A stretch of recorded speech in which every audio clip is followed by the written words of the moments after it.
4.5 billion साल पहले जमीन आज जैसे हरा भरा घर नहीं थी। वो एक आग का गोला थी, जहां हर जगह लावा था, जहां हर पल एस्टेरॉइड्स टकरा रहा था। ये था हमारे घर, प्लैनेट अर्थ का शुरुआत।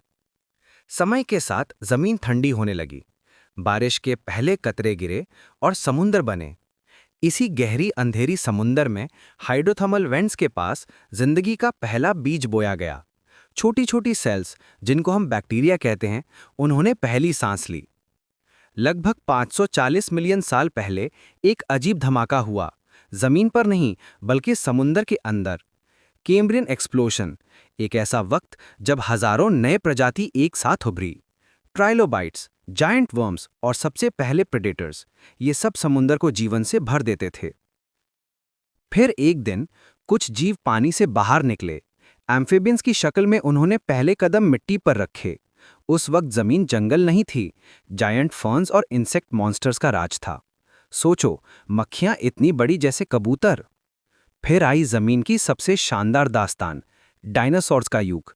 कुछ डायनासोर्स लंबे पेड़ों तक पहुंच जाते, जैसे ब्रैकियोसॉरस। कुछ, जैसे टीरेक्स, शिकार करते और आसमान में पिटेरोसॉर्स घूमते। ये उनका राज था, 180 मिलियन साल तक।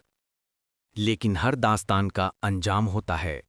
65 मिलियन साल पहले एक जायंट एस्टेरॉयड जमीन से टकराया। आसमान आग बन गया, समुंदर उबल गए और डायनासोर हमेशा के लिए खत्म हो गए। डायनासोर्स के जाने के बाद छोटे छोटे मैमल्स, जो हमेशा छुपे रहते थे, अब सामने आए। ये छोटे प्राणी आगे चलकर बन गए मैमथ्स, सेबर टूथड टाइगर्स और आखिरकार इंसान।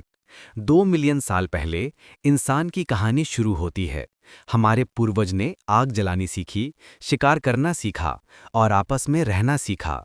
ये वही पल था जहां से आज की सभ्यता का बीज बोया गया। एक आग के गोले से समुंदर के एक छोटे जीव तक, और वहां से इंसान तक। ये है जमीन की असली कहानी। ये हमें याद दिलाती है कि हम इस कहानी के सिर्फ एक छोटे हिस्सा हैं और समय हमसे कई ज्यादा पुराना और ताकतवर है।